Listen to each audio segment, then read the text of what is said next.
Olá, meu querido, tudo bem? Tudo em paz? Graças a Deus, né? Conosco vai tudo bem, tudo na maior maravilha. Meu querido, nós temos que agradecer todos os dias ao nosso Criador, porque cada dia que passa, cada momento que nós estamos passando, mais o Senhor tem nos dado graça. Graça que eu falo, não se esqueça, graça é condição. Graça que eu falo não é a graça pregado há 2000 anos atrás. A graça que eu falo é uma graça em que nós temos o privilégio. Graça que eu falo é privilégio, tá? Não entenda a graça como o ministério de Paulo. Entenda a graça como privilégio. Nos dado condições, nos dado entendimento, nos dado conhecimento, nos dado tudo que eu falei, adjetivos, não é? Então, graça que eu falo é isso. Quando a Bíblia fala graça sobre a vida de Noé, quando a Bíblia fala achou graça, Deus achou graça em Noé. Deus achou graça o quê? Deus, ele ficou muito satisfeito de ver que Noé era um homem íntegro, era um homem fiel, era um homem que não se desviava da verdade. Então entenda a graça por isso, tá, querido? Não entenda a graça que eu falo como aquela graça do favor imerecido. Graça que eu falo assim, eu olho para uma pessoa, eu admiro, eu falei, rapaz, eu caí na sua graça. Rapaz, eu fui com a sua graça. Ou seja, eu fui com o perfil, com o entendimento, eu fui com o caráter, eu fui com o estilo de vida da pessoa. Você deve entender graça como muitos adjetivos. Agora, quando a Bíblia fala sobre graça de Deus como aquela que ele deu na vida de Paulo, ou instituiu para Paulo pregar o evangelho, ele está dizendo que Paulo pregou o evangelho da graça. Poucas pessoas entendem o que é graça. Graça e desgraça. O que é graça e desgraça? Uma pessoa com graça é o quê? E uma pessoa desgraçado é o quê? O problema é que muita gente não entende sobre isso, né? A Bíblia diz, achou Deus graça em Noé. O que Deus achou em Noé? Mas a graça é de Deus? Mas por que estava na vida de Noé? Deus achou graça em Noé. A graça que Deus achou em Noé é diferente da graça de Deus para o apóstolo Paulo. É diferente da graça de Deus para os gentios. Então por que Deus mandou Paulo pregar aos gentios a graça? Mas Paulo pregou a graça ou pregou o evangelho da incircuncisão? Não. Paulo viveu a graça pregando o evangelho da circuncisão. Paulo pregou o evangelho da circuncisão, incircuncisão, vivendo o período da graça. Por isso que eu falo, a graça ela é eterna, mas o período da graça ela acabou quando Paulo terminou o seu ministério. Entenda a graça do jeito que você quiser. Se você quiser entender a graça de Deus como um favor imerecido da época de Paulo, amém. Mas se você entender que eu acabei de falar, eu dou graças a Deus, eu estou dizendo que eu dou graças a Deus por me conceder a oportunidade. Eu quero dizer o quê? Entenda isso, querido. Essa graça que você pensa pode não ser aquilo que está na Bíblia, tá bom? Eu posso achar graça na vida dos outros. Muita gente pode achar graça na minha vida. Graça, ela tem vários adjetivos. Entenda do jeito que você quiser. Ó, o reloginho de R$20 aqui, ó. Vamos começar o vídeo? Vamos parar de falar um pouquinho, mas não menos importante, não é? Vamos parar. Meus queridos, Jesus, ele se enganou? Ele cometeu algum engano? Não, né? Vamos estudar um pouquinho. Vamos fazer o seguinte. Em Mateus, no capítulo 16, versículo 28, está escrito o seguinte. Jesus disse assim, ó, em verdade, eu vos digo que alguns há dos que aqui se encontram que de maneira nenhuma passarão pela morte até que vejam vir o Filho do Homem no seu reino. Meu querido, o verbo até na gramática da língua portuguesa quer dizer o quê? Espaço, limite, tempo. Ele disse assim: nenhum passarão pela morte até que vejam vir o Filho do Homem no seu reino. O versículo 27 do mesmo capítulo fala assim, olha, porque o Filho do Homem há de vir, havia, né? Mas ele diz há de vir, porque não tinha vindo ainda. Para nós, do Evangelho Eterno, esse há de vir não é mais há de vir, é havia, porque está no passado, de vir na glória do seu Pai com os seus anjos, e então, advérbio é muito importante, retribuirá a cada um conforme as suas obras. Quem é o Filho do Homem aqui? Era quem? Jesus de Nazaré? Era Jesus de Nazaré? Ele disse assim, ó, em verdade eu vos digo. Ou seja, ele estava conversando com a plateia de judeus. Esse vos era uma referência ao povo judeu. Então, quando ele disse aqui, ó, em verdade eu vos digo, dos que aqui se encontram, que de maneira nenhuma passarão pela morte até que vejam vir o Filho do Homem no seu reino. Correto? Correto. Se Jesus não veio, se ele não veio, onde estão esses homens que deveriam estar vivos quando o Filho do Homem viesse no seu reino? Você já parou para pensar, queridos, que o sistema religioso, eles dizem que Jesus é mentiroso na cara dura? Eles dizem que Jesus é um tremendo enganador na cara dura? Porque eles dizem que a manifestação do Filho do Homem ainda não aconteceu. Eles falam que Jesus ainda não voltou, mas Jesus nunca prometeu de voltar. Quem deveria voltar era o Filho do Homem. Não era Jesus de Nazaré, não era o Cristo ressuscitado. Já era um personagem diferente, uma manifestação chamada manifestação de Filho do Homem naquela geração. Ele disse assim, porque o Filho do Homem há de vir na glória do seu Pai. Os crentes, eles insistem em mudar a glória do seu Pai como reino físico. Glória do seu Pai não é a manifestação física.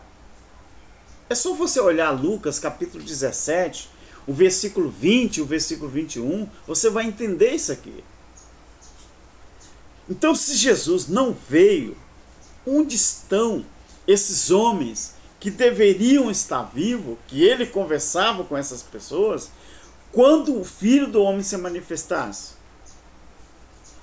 Então, desde a escrita deste livro até hoje, já se passou quase 2000 anos. Desde que ele proferiu essa palavra até hoje, já se passou quase 2000 anos. Porque foi no ano que ele falou essa palavra Nós já estamos no ano 2024. Isso aqui foi falado no século I, no ano, vamos botar o ano 30, não é? Que Jesus, o seu ministério começou do ano 30 ou 33 e meio, não é? Então isso aqui, querido, tem quase 2000 anos de idade. Então o Filho do Homem, não é? Aquele personagem que como Deus se tornou carne e habitou entre os homens, Jesus de Nazaré, o Cristo ressuscitado que foi depois da cruz, o Filho do Homem que deveria se manifestar no ano 70, depois dele voltar para a eternidade, não é? Quantos anos se passou? 33 anos e meio. Para chegar ao ano 70, teria que ocorrer mais quantos anos? 36 anos e meio. Então, desde a subida de Jesus, aos 33 anos e meio, até chegar ao ano 70, se passou 36 anos e meio. Até chegar ao ano 70. Ou seja, aquele homem não era mais Jesus de Nazaré e não era o Cristo ressuscitado. Já era o próprio Deus em manifestação de filho outra vez, mas agora não fisicamente, como ele veio como Jesus de Nazaré.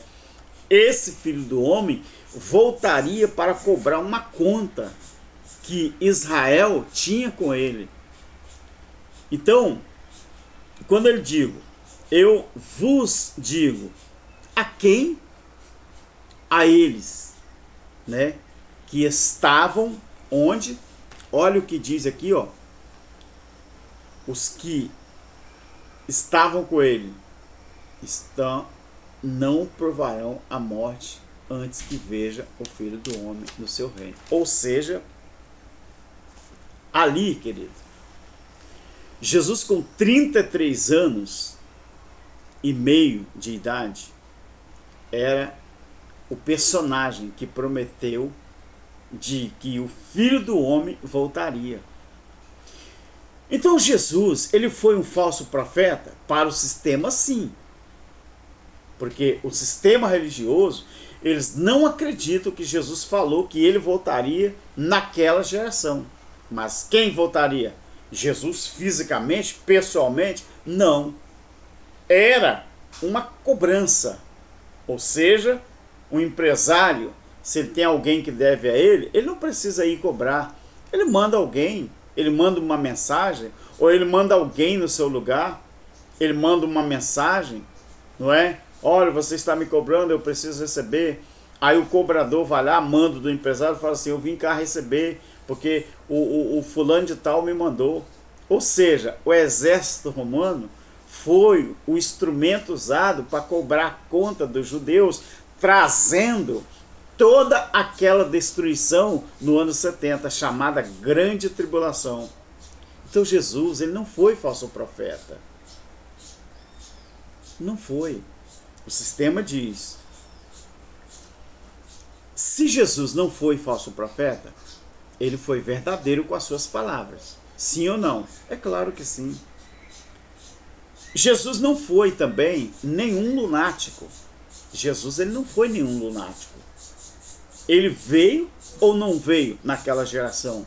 Veio, só que não pessoalmente e nem literalmente. Ele veio em forma de juízo. Ou seja, alguém cobrou a dívida por ele. E esse alguém foi o exército romano. Então está claro aqui, queridos, nesse versículo, que a manifestação do Filho do Homem era para aquela geração. E depois daquela manifestação, fecharia aquele ciclo e se cumpriria a consumação daquele século. Era isso. Não era, querido, o fim da terra. Era a consumação daquele século. Quando Jesus disse na cruz, uma das palavras da cruz, que foram 7 palavras na cruz, ele disse assim, está consumado. Ou seja, tetelestai. Está consumado o quê?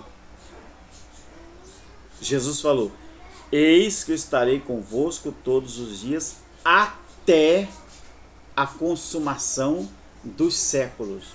E na cruz, uma das palavras foi o quê? Pai, está consumado, está feito, está garantido, está consumado. Então, está claro aqui que depois daquela manifestação fecharia aquele ciclo e se cumpriria a consumação daquele século. Cadê os teólogos? Cadê essa teologia barata que eles tentam te vender? Onde está essa teologia? Cadê as escolas bíblicas dominicais que não ensinam aos seus membros, às pessoas, de que a Bíblia ela foi escrita em 3 linguagens? A Bíblia se entende literal, a Bíblia se entende também de forma simbólica, e ela também é entendida de forma figurativa. Problema, coitado, que os crentes, principalmente esses crentes da Labachúria, eles não entendem isso não. Eles, tudo que eles veem na Bíblia é literal. Agora, esses homens que Jesus mencionou que estariam vivos, eles não iam morrer antes que visse o Filho do Homem se manifestar. Cadê aqueles homens? Eles estão vivos ou estão mortos? É claro que estão mortos, queridos. Agora, os manipuladores da fé alheia, eles não querem que as pessoas entendam isso. Como que eles vão explicar para as pessoas de que Jesus já voltou e continuar tirando dinheiro das pessoas? É praticamente impossível. Porque as pessoas entenderiam que não há necessidade das pessoas frequentar um templo religioso se a Bíblia, se aquele ciclo já se fechou. O problema é que as pessoas gostam de bajular pastores, de bajular convenções, bajular líderes religiosos. Então, quando você abre a Bíblia em Mateus, no capítulo 10, 22 ou 23, existe um verbo possessivo do plural, que ele fala sereis. Sereis. Esse sereis, ele está se referindo a um grupo de pessoas. E o grupo de pessoas que Jesus se referiu eram os judeus.